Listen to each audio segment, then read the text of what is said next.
이사야 14장 24절 말씀 함께 읽겠습니다.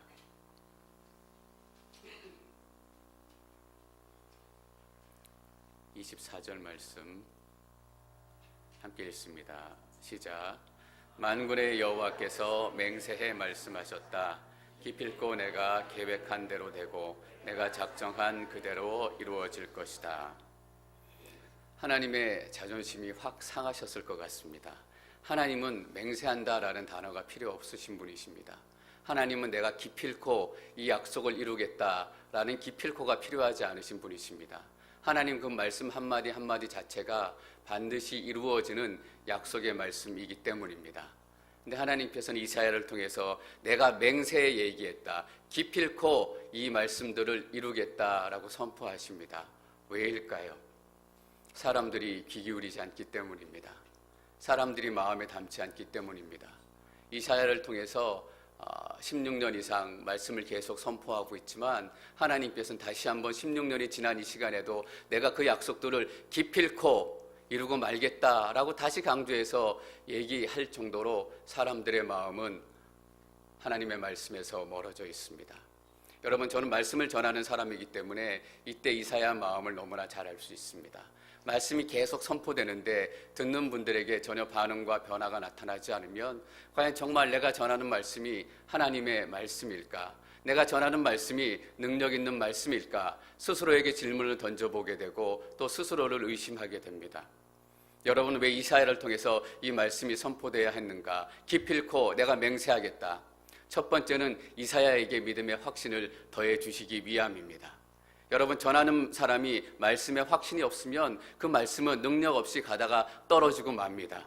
마치 노래를 부르시는 분들이 아랫배에 힘을 딱 주고 복식호흡으로 음성을 딱 내야 저 뒤까지 목소리가 아름답게 전해지는 것처럼 제가 믿음의 복식호흡으로 말씀을 선포하지 않으면 말씀은 가다가 중간 가서 툭 떨어지고 마는 거예요.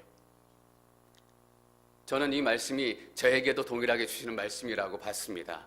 하나님의 말씀은 맹세코 기필코 반드시 이루어지는 말씀입니다. 여러분 삶 가운데 아무 변화가 나타나는 것 같지 않지만 그 말씀이 여러분 삶 속에 들어가서 조금씩 여러분들의 뼈를 조금 바꾸고 인생을 바꾸고 여러분들의 생각을 조금씩 그래서 어느 날인가 딴 사람이 돼서 여러분들이 제 앞에 나타나시게 될 줄 믿습니다.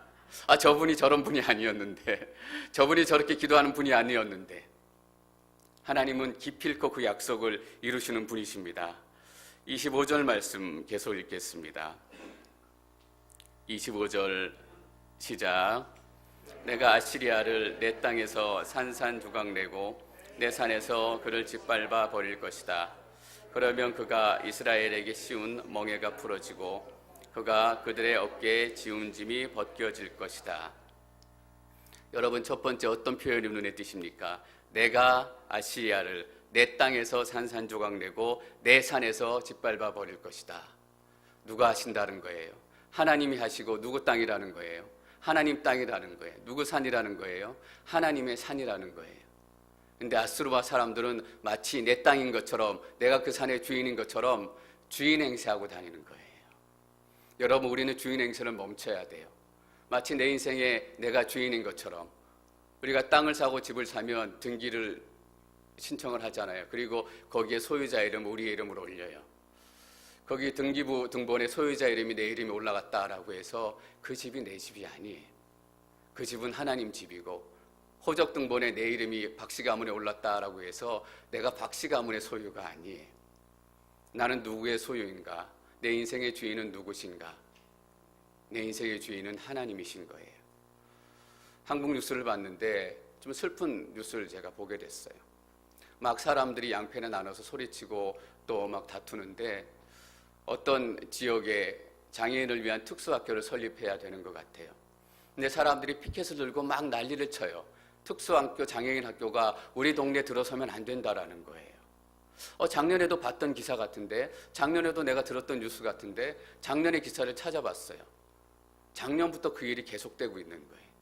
기사를 찾아보니까 벌써 몇 년 동안 사람들의 반대 때문에 그 지역에 특수학교, 장애인을 위한 학교가 세워져야 되는데 세워지지 못하고 계속 탁상 공론만 지속이 되고 있는 거예요. 막 피켓을 들면서 많은 이유를 댈지 모르겠어요. 그러나 우리는 왜 그 사람들이 장애인 학교가 세워지지 않도록 반대하는지 알 수 있잖아요. 집값이 떨어질까 봐 그런 거예요. 그 집이 그 사람들 집이에요. 그 집이 우리 집이에요. 우리 땅, 우리 집, 우리 산으로 생각하기 때문에, 우리 인생으로 생각하기 때문에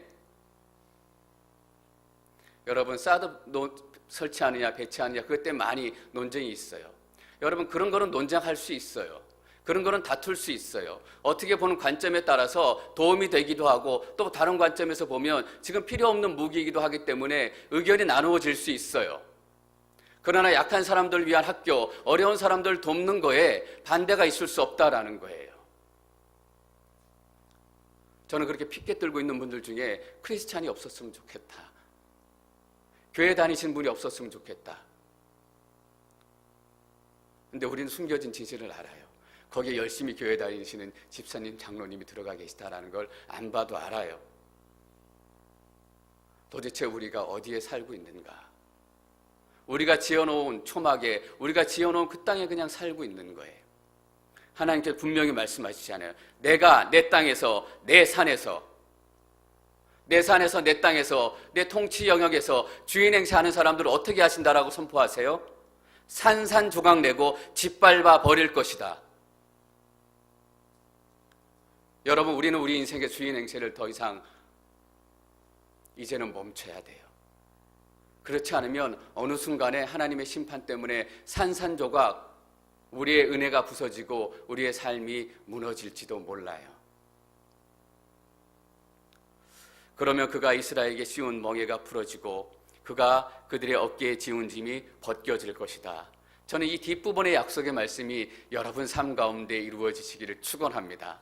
짓밟히고 산산조각 부서지는 것이 아니라 예 맞습니다. 내 인생은 하나님이 주신 인생입니다. 하나님 뜻대로 하시고 하나님의 영광에 맞게 합당하게 내 인생을 사용해 주십시오.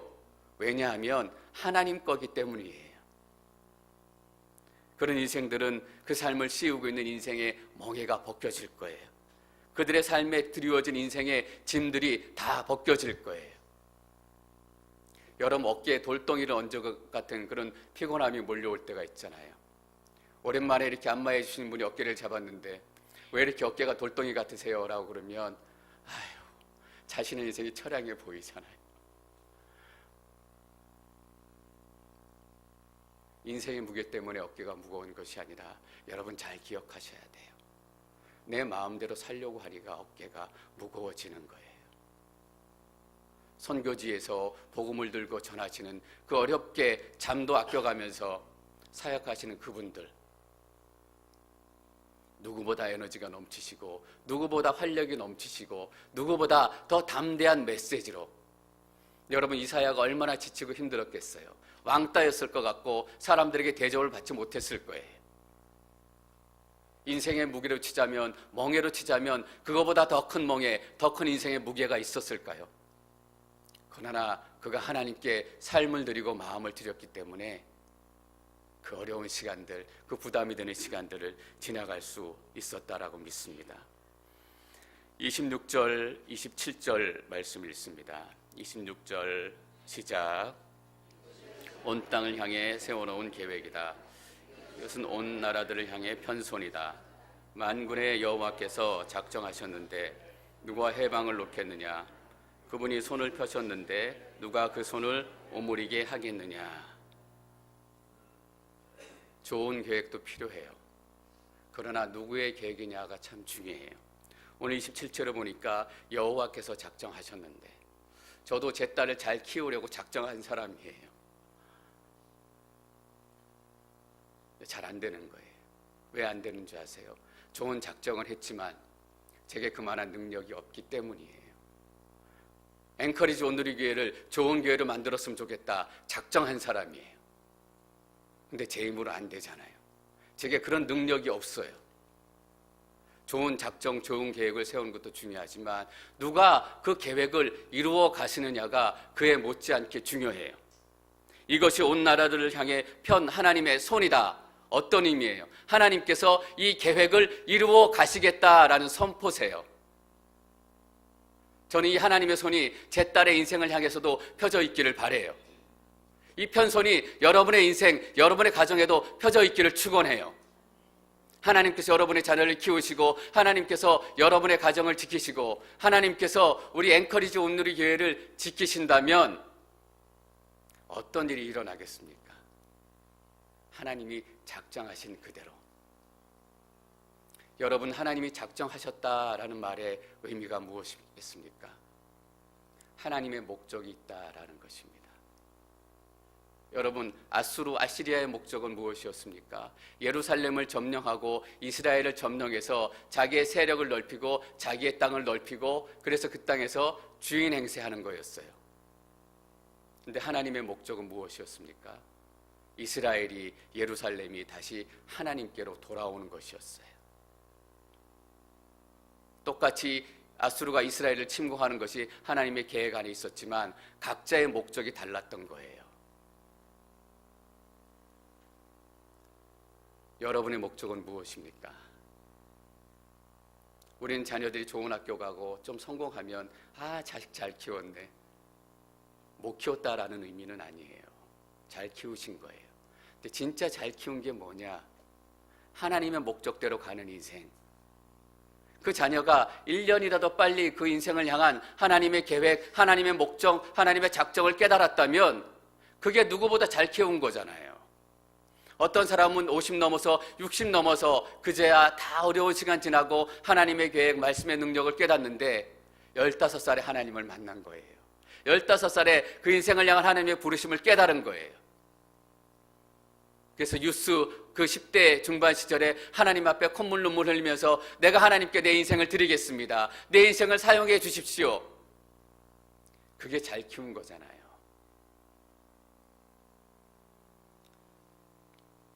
그리고 27절 후반부에 이렇게 얘기합니다.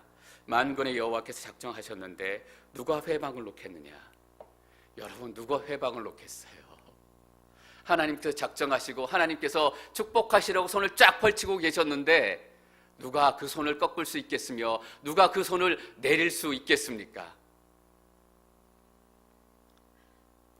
우리 서로 방해하지 말았으면 좋겠어요. 기도 좀 하려고 그러면 기도는 나중에 하고, 부흥회 좀 가려고 그러면 별로래. 서로 회방하고 방해 안 했으면 좋겠어요. 안 그래도 사단은 틈만 있으면, 기회만 있으면 우리의 은혜를 방해하기 위해서 모든 계략들을 다 짠다라는 거예요. 근데 여러분, 두려워하지 마십시오. 그 사단의 공격에도 사단의 계략에도 하나님의 손은 절대로 굽지 않으실 것임을 선포합니다. 오늘 말씀 잘 들으세요. 누가 회방을 놓겠느냐? 물어보는 거 아니잖아요. 아무도 회방하지 못할 것이다. 아무도 내 뜻과 내 마음의 작정을 끊지 못하고 꺾지 못할 것이다. 우리가 이미 죄인 되었을 때 하나님께서 우리를 사랑하기로 작정하시고 예수 그리스도를 보내주신 거예요. 그 사랑을 누가 끊을 수 있겠으며 그 사랑을 누가 꺾을 수 있겠습니까?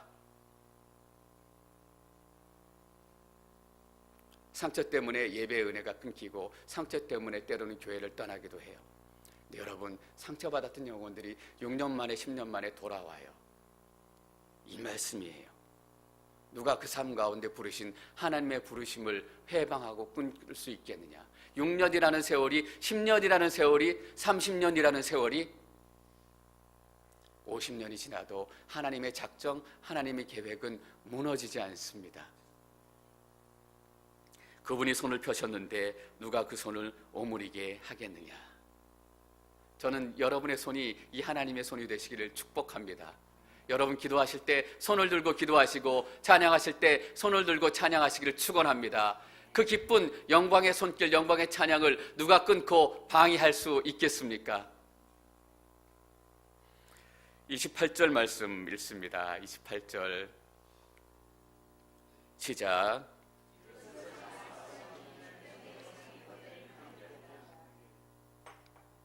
6장에 보면 우시아 왕이 죽던 해에 하나님께서 이사야에게 보여주신 환상이다라고 기록되어 있습니다. 우시아는 좋은 왕이었어요. 선한 왕이었어요. 마지막에 조금 삐딱선을 타긴 했지만 40년에 걸치는 그 넘는 통치 기간 동안에 나름대로 하나님 말씀대로 통치하려고 했던 왕이었어요. 그는 훌륭한 왕이 죽었을 때 이스라엘 백성들은 두려움에 빠질 수밖에 없었고 선지자 이사야 마음속에서도 두려움이 들기 시작했을 거예요. 이스라엘의 미래는 어떻게 될 것인가? 다윗 왕조의 미래는 어떻게 될 것인가? 사람들이 가장 두려움에 떨 때 이사야를 통해서 하나님께서 말씀을 선포하셨어요. 그런데 우시의 아들 아하스 왕이 죽던 해에 다시 한번 예언의 말씀을 보여주세요. 아하스 왕은 유다의 나쁜 왕 중에 나쁜 왕이었어요. 여러분, 우시아 왕, 좋은 왕이 죽었을 때도 사람들이 두렵고 충격에 빠지지만 약하고 무력한 왕이 죽었을 때도 사람들이 큰 두려움에 빠지게 돼요. 여러분, 가정을 잘 돌보고 또 열심히 성실하게 가정의 모든 사람들을 부양했던 좋은 아버지가 돌아가시면 가정 모두는 충격에 빠져요. 이제 아버지가 없는데 우리 가족이 어떻게 살아갈까? 근데 평생 알코올 중독으로 가족들을 괴롭히고 어머니를 두들겨 패고 집에도 잘 안 들어오고 이런 아버지가 죽으면 그 가정을 더 힘들어져요. 더 두려워져요. 왜냐하면 쌓아놓은 게 없기 때문이에요. 벌어놓은 게 없기 때문이에요. 여러분, 패역한 왕, 무력한 왕이 죽었을 때 이스라엘 백성들은 더 두려웠을 거예요. 쌓아놓은 것이 없었어요. 그래서 아하스 왕 때부터 본격적으로 유다가 망하기 시작해요. 아하스 왕 때부터 본격적으로 외세의 침입이 시작이 돼요. 이제 이 나라는 어떻게 갈 것인가? 이제 다윗의 왕조는 어떤 방향으로 갈 것인가? 여러분, 우리가 가장 두려워할 때 하나님께서는 어둠의 깊은 골장 위에서 그냥 머물러 있지 않기를 원하세요. 아하스 왕이 죽던 해에 선포된 판결, 예언의 말씀이다. 가장 어두운 시기에 하나님의 말씀이 선포되는 거예요. 아하스 왕이 죽고 큰 두려움에 빠졌을 때 하나님께서 유다를 축복하신 사건이 두 개. 첫 번째 뭐냐면 히스기야 왕을 선물로 주신 거예요. 히스기야 왕은 유다 왕 중에 가장 뛰어난 왕 중에 한 분이셨어요. 개천에서 용난 거예요. 다 망가진 집안, 다 무너진 집안, 아무것도 남지 않은 집안의 자수성가자들이 그 집안을 다시 가물을 일으킨 거예요. 하나님의 축복이잖아요. 히스기야를 통해서 영적인 대부흥이 다시 일어나기 시작합니다. 또 하나 하나님께서 주신 축복이 뭐냐 하면 그 시기에도 하나님의 약속의 말씀이 멈추지 않았다라는 것입니다. 여러분, 하나님의 약속의 말씀은 절대로 멈추지 않습니다. 여러분의 귀를 여십시오. 여러분의 마음을 여십시오. 어떤 분들은 죽음을 앞두고 있고 어떤 분들은 죽을 것 같은 고통 속에 머물러 있는 분들이 계세요. 그분들의 귀가 열리시기를 축원합니다. 마음이 열리시기를 축원합니다. 아하스 왕이 죽던 해, 이 해에도 하나님의 말씀이 선포되기 시작합니다. 29절 말씀입니다. 29절 시작. 모든 블레셋 사람들아, 너희를 내리쳤던 막대기가 부러졌다고 기뻐하지 말라. 뱀의 뿌리에서 독사가 나오고 그 열매가 날아다니는 불뱀이 될 테니 말이다. 아하스 왕이 죽던 해 특별히 하나님 말씀이 선포되는데 블레셋에 대해서 말씀이 선포돼요. 왜 블레셋인가? 다윗이 골리앗을 이기고 블레셋을 정복한 이후에 블레셋은 유다 왕국의 기세에 눌려 있어서 꿈틀꿈틀 그냥 거리는 정도였고 반항하지 못했어요. 근데 아하스 왕이 나라를 말아먹은 이 시간 이후에 블레셋이 일어서기 시작한 거예요. 내가 골리앗의 영광을 다시 찾겠다. 블레셋 사람들을 마음에 한번 생각해 보세요. 그들의 역사를 되짚어 볼 때 다윗에게 골리앗이 죽지 않았더라면, 다윗에게 자기들의 거인들이 죽지 않았더라면 우리가 오히려 유다 왕국을 다스릴 수 있을 텐데, 이때가 찬스고 이때가 기회다. 일어나자. 그리고 유다 왕국을 찝쩍거리기 시작하고 공격하기 시작하고 불편하게 만들기 시작하는 거예요.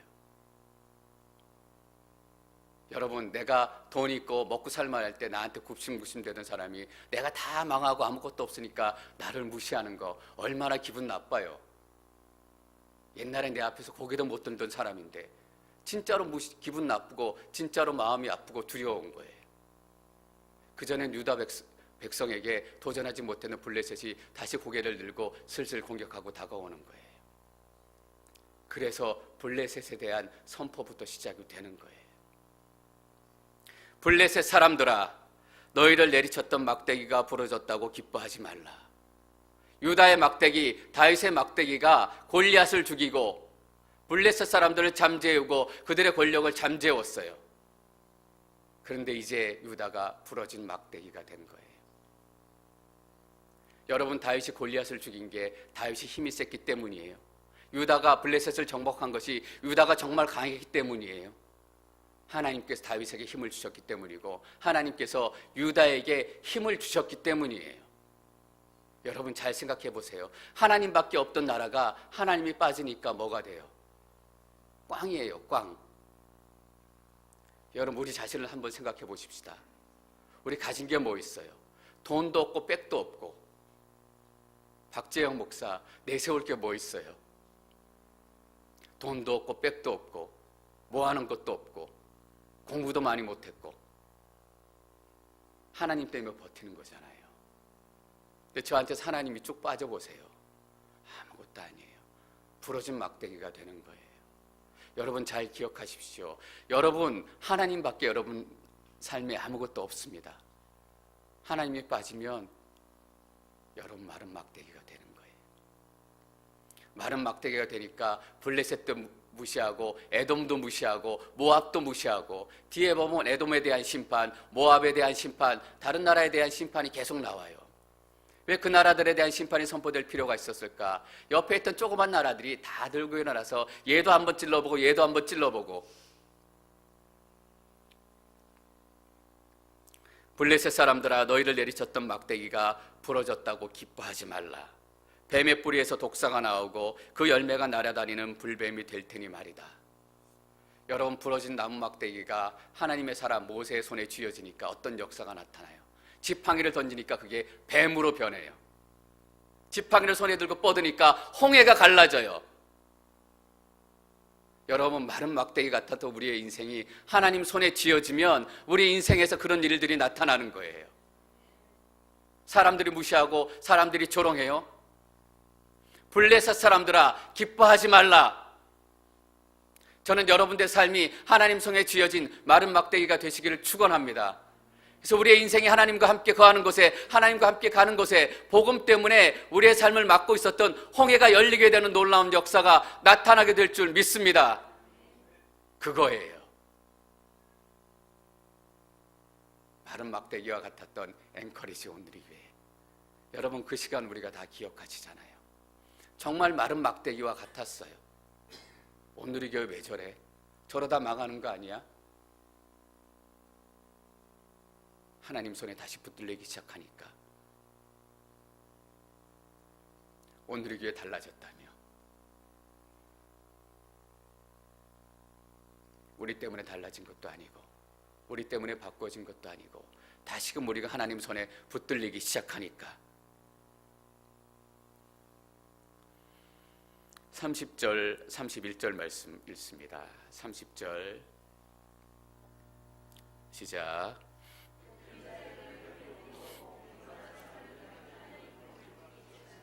내 뿌리는 내가 굶겨 죽이고 내 남은 사람마저도 죽여버리겠다. 성문아 통곡하라. 성읍아 울부짖으라. 너희 블레셋 사람들아 소멸되라.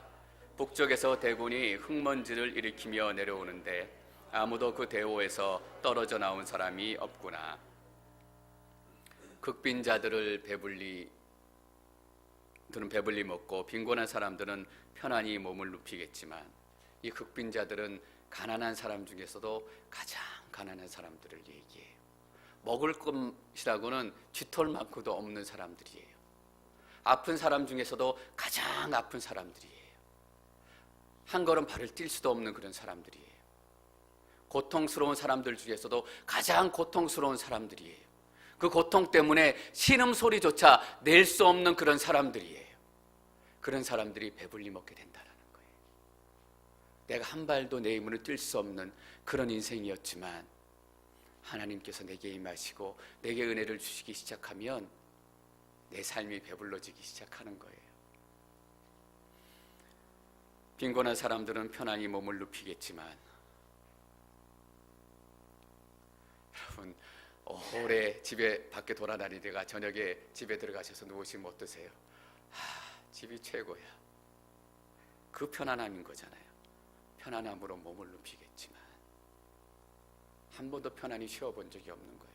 어깨에 돌덩이 같은 인생의 무게, 목에 벗겨지지 않는 그 무거운 멍에 때문에 누워도 편하지 않고 엎드려도 편하지 않고 앉아도 편하지 않고 밤새워 잠을 못 이루고,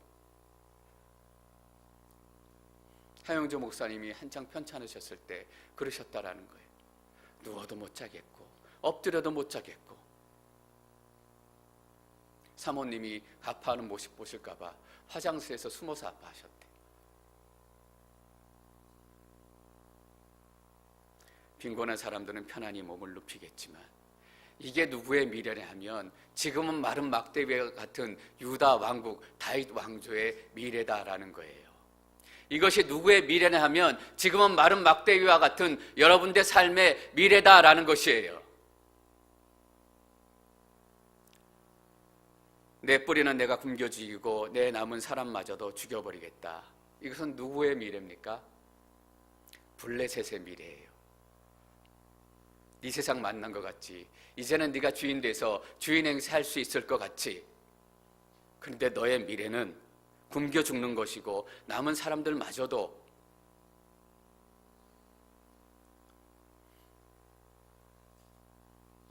여러분, 이 소망의 말씀을 여러분들이 진짜 하나님의 말씀으로 맹세코 깊이 읽고 하나님께서 이루시는 약속의 말씀으로 들으시기를 바랍니다. 지금 박재영 목사 이 모습이 나중에 모습 아니라니까요. 그전에 한번 말씀드렸지만 제가 나중에 어떤 목사 될지 몰라요. 여러분, 여러분들이 어떤 믿음의 사람이 될지 몰라요. 어떤 곳에서 하나님의 말씀을 들고 담대하게 하나님을 전하고 길거리에서 전도지 나눠주다가 서로 만나게 될지도 몰라요. 목사님, 이쪽 구역은 내 구역이에요. 하영조 목사님 얘기를 또 하게 되는데, 편찮으셔서 일본에 치료받으시고 요양받으시러 가셨는데 그 도시 길거리에 어떤 분이 머리가 허연 분이 막 손을 두고 이러고 다닌다라는 거예요. 지금은 돌아가셨지만 오늘의 교회 김사무엘 목사님이시다고, 일본에서 사역하신 목사님이신데 길거리에 문드라 머리를 찧어다 복음이 선포될지어다 그러고 돌아다니고 계신다라는 거예요. 거기서 딱 만나신 거예요. 진짜 그러셨지 않았겠어요? 이 구역은 내 구역이에요. 이 구역은 내 구역이에요.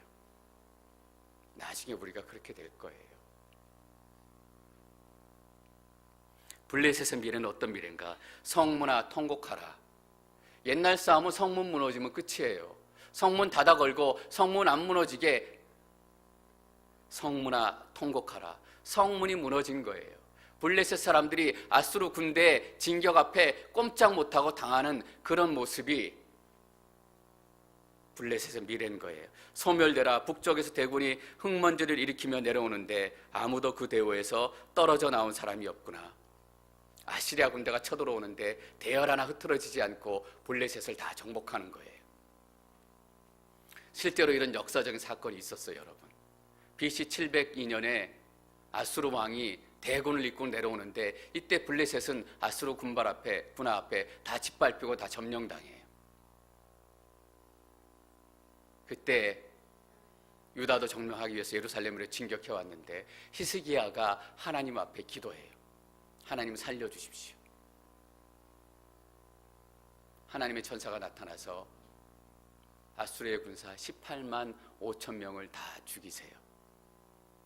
그래서 그 군대를 이끌고 왔던 아수르의 왕 사네립은 할 수 없이 자기의 본국 아시리아에서도 니느웨로 돌아가요. 거기서 자객을 만나서 비참한 최후를 맞게 돼요. 여러분, 하나님께서 왜 블레셋의 미래를 얘기해 주실까? 블레셋 사람들이 이 이야기를 들으라고? 여러분, 블레셋 사람들이 이사야에 선포된 말씀을 찾아서 읽고 들었겠어요? 아니에요. 블레셋 사람에 대한 미래, 블레셋 사람들의 운명을 이스라엘 백성들이 들으라라는 거예요. 블레셋 사람들이 자꾸 압력을 가해와요. 우리가 한 편 먹고 아수르에 한번 같이 도전해보고 전쟁을 시작하자. 하나님께서는 블레셋과 동맹을 맺기를 원치 않으신 거예요. 아수르와 동맹을 맺기를 원치 않으셨어요. 하나님께서 유다에게 바라시는 것은 하나님의 백성, 유다 백성들이 다시금 하나님께로 돌아오는 것이었어요. 왜 블레셋 사람들의 이 불행한 미래를 이스라엘 백성들이 듣게 하시는가? 너희들 블레셋 사람들하고 연합군이 될래? 블레셋 사람들하고 동맹군이 될래? 그럼 너희 다 죽어. 너희 다 망해. 하나님, 그러면 어떻게 해요? 하나님, 그러면 우리가 어떻게 살아요? 이 질문을 던지게 만드는 거예요.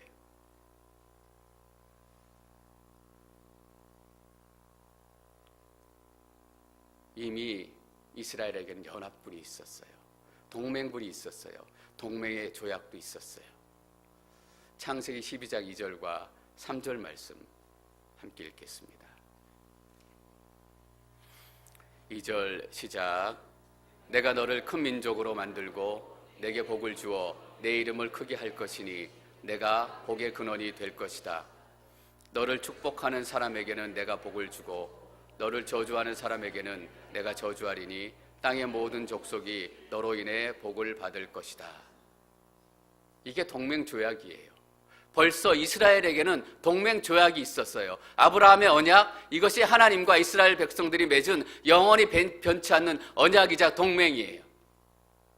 하나님께 또 다른 동맹을 주셨어요. 사무엘하 7장 12절 13절 말씀 같이 읽겠습니다. 12절 시작. 내 날들이 끝나고 내가 내 조상들과 함께 잠들 때 내가 내 몸에서 나올 내 자손을 일으켜 내 뒤를 잇게 하고 내가 그의 나라를 든든히 세울 것이다. 그가 내 이름을 위해 집을 세울 것이고 나는 그 나라의 보좌를 영원히 세워줄 것이다. 내 이름을 위해서 집을 세우실 것이고 그를 위해서 영원한 보좌를 세워줄 것이다. 여러분, 이 동맹보다 확실한 동맹이 어디 있겠습니까? 블레셋과의 동맹, 아수르와의 동맹, 이집트와의 동맹. 하나님께서는 아수르의 미래를 보기를 원하시는 거예요. 블레셋의 미래를 보기를 원하시는 거예요. 모압의 미래를 보기를 원하시는 거예요.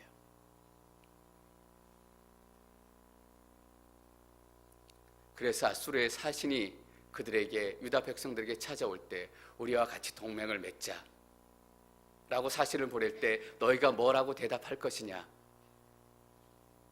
32절 말씀입니다. 32절 시작. 여호와께서 시온을 세우셨으니 고통당하는 백성들은 그리로 와서 피할 수 있다라고 말하라. 블레셋 사신들이 너에게 왔을 때 어떻게 말하겠느냐? 우리와 타협하자, 우리와 동맹하자, 우리와 연합군을 이루자.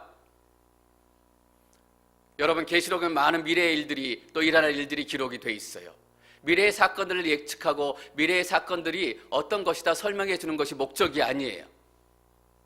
짐승들은 이렇게 망하게 될 것이다. 로마 제국의 운명은 하나님 손에 심판받게 될 것이다. 로마 황제가 와서 내 앞에 무릎 꿇고 절하라. 그러면 물건을 사고 팔 수 있는 티켓도 줄 것이고 너희들이 물건을 살 수 있는 그런 특권도 줄 것이다. 우리와 연합군을 맺고 동맹을 하겠느냐? 그때 너희는 뭐라고 대답할 것이냐? 이 질문에 대답하기를 원하는 거예요. 여러분, 사람들이 우리에게 와서 묻지 않겠어요? 한 번만 슬쩍 넘어가면 네 삶이 편해질 텐데, 적당히 섞여서 살면 예수 믿는다고 손가락질 받지 않아도 될 텐데, 그때 사람들이 너에게 찾아와서 얘기할 때, 앵커리지 오늘의 교회 와서 복음이 내 마음을 불편하게 해요. 목사님, 더 이상 죄에 대해서 얘기하지 마세요. 더 이상 예수 믿으라고 얘기하지 마세요. 그런 얘기 안 하면 제가 교회에 나올게요. 그런 얘기 안 하면 많은 사람들이 몰려올 거예요. 사람들이 사실을 보내서 이렇게 질문할 때 너는 뭐라고 대답할 거냐? 라는 거예요, 오늘 메시지는. 여러분, 하나님께서는 질문도 가르쳐 주시고 대답도 가르쳐 주세요. 뭐라고 얘기하라고 말씀하셨어요? 여호와께서 시온을 세우셨으니 고통당하는 백성들은 그리로 와서 피할 수 있다 라고 말하라. 하나님 시킨 대로 말만 하면 돼요. 우리의 생각이 필요 없는 거예요. 어떤 의미예요? 당신이 우리의 피난처가 아니라 하나님 한 분만이 내 인생의 피난처가 되기 때문에 하나님 말고는 어떤 세력, 어떤 권력, 어떤 사람들과도 내가 동맹을 맺지 않겠습니다 라는 것입니다. 여러분, 무엇이라고 대답하시겠습니까? 여러분의 대답은 무엇입니까? 저는 영원하신 이 하나님의 영원한 말씀이 여러분들의 증거가 되고 대답이 되시기를 축원합니다. 계시록에 보면 충성된 증인, 이 충성된 증인이라는 말이 계시록의 대주제 중에 하나예요. 충성된 증인이라는 말의 의미가 뭐예요? 이 말씀 그대로 가서 전하고 말씀 그대로 사는 거잖아요. 이사야를 통해서 주시는 메시지, 계시록을 통해서 주시는 메시지, 동일한 메시지라고 저는 믿습니다. 여러분의 답을 얘기하지 마시고 하나님의 답을 얘기하시기를 축원합니다. 이 말씀의 능력이 여러분 가운데 넘쳐나게 될 것입니다.